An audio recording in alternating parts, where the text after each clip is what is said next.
Hi, sweetheart. Grandpa Birch here. Hey, who's ready for another story time? Today's is Frog Boots by Jill Isbaum.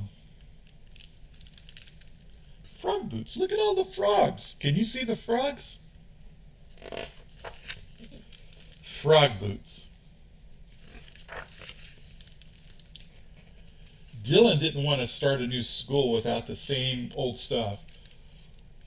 One cool thing, that's all he needed. But Mom wouldn't buy anything that he liked. Not the ginormous backpack, not the camel underwear, and not the scratch and gag stickers. The scratch and gag stickers. No. He dragged his feet up like bricks until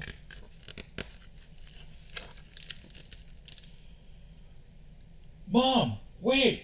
Poison dart frogs! I love poison dart frogs. These, she said?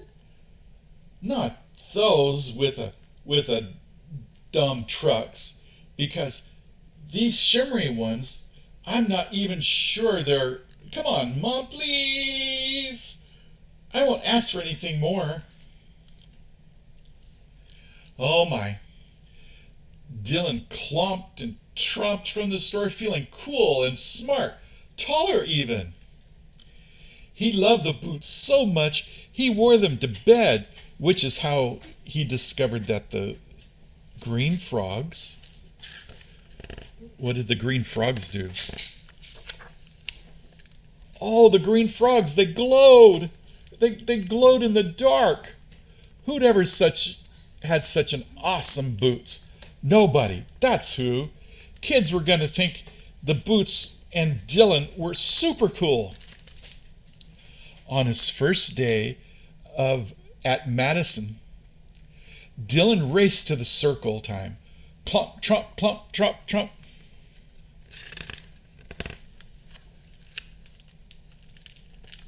And stuck his feet out right into the middle. It worked, too. Everybody was looking. Dylan was about to reveal the secret of the green frogs when a kid said, "Miss Corey, that boy's wearing girl boots." Dylan bristled. "These aren't girl boots." "Are too," said the ponytailed girl. "They're purple. My little sister has these." Everybody laughed and laughed. Miss Corey banged the tambourine for quiet. "Feet in the middle, please," while she got kids talking about some different things. Dylan slowly pulled his feet back, feeling sweaty and prickly and dumb and very, very small. Oh, no.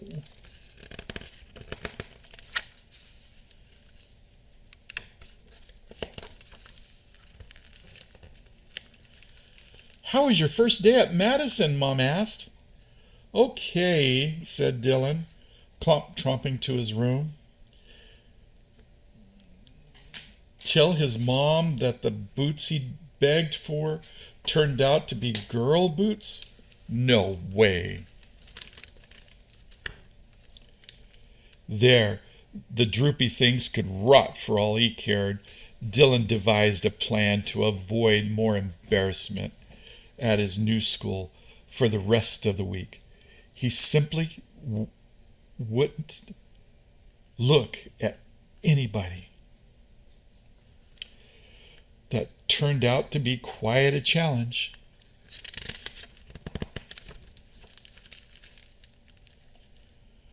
But he managed it.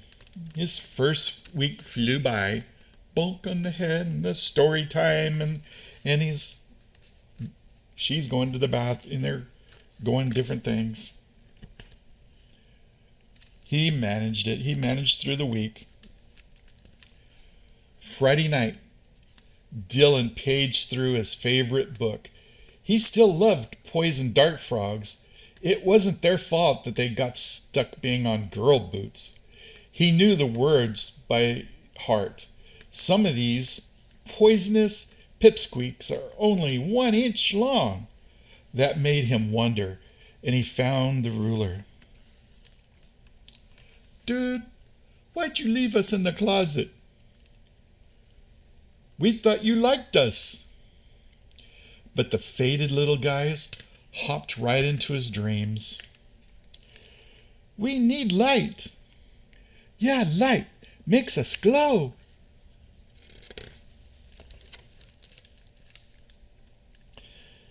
The next morning, Dylan moved the boots to the windowsill. There, a little sunshine will fix you right up. Then he yanked the curtains shut. Just because he felt sorry for the frogs didn't mean that he wanted to be remembered that he owned girl boots. Oh, girl boots. I thought little girls didn't like frogs. Anyway. After dark, though, Dylan had to peek. Instantly, he remembered how the greenies had surprised him that first night, how he thought the boots were awesome, how he made him feel cool and smart, taller even, until they didn't. Still, to never wear them again, maybe he could just wear them on weekends. Who would know?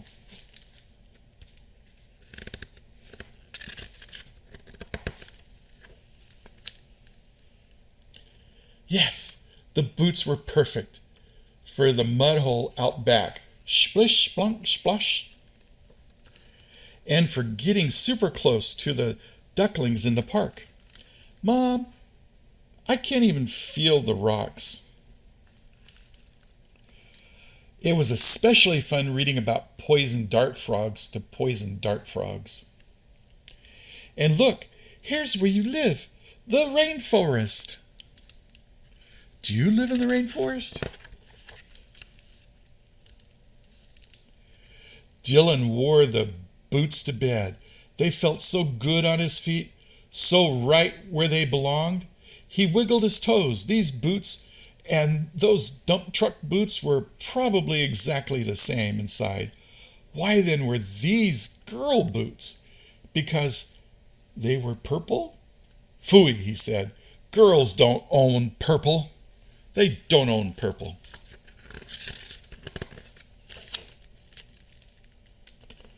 When Dylan tromped into his classroom the next morning, he caught a boy named Jeremiah staring at the boots. Dylan looked down, but only to remind himself how much he loved these boots. Oh, my. His feel so right boots. His I don't care if they're purple boots. Then he looked up and looked Jeremiah right in the eyes. Poison dirt frogs, he said bravely. Actual size, amazing. The Jeremiah, wish I had those. The ponytailed girl overheard. But they're girl boots. Not when they're on boy feet, Dylan said. Jeremiah laughed and laughed. Suddenly Dylan felt cool and smart, taller even.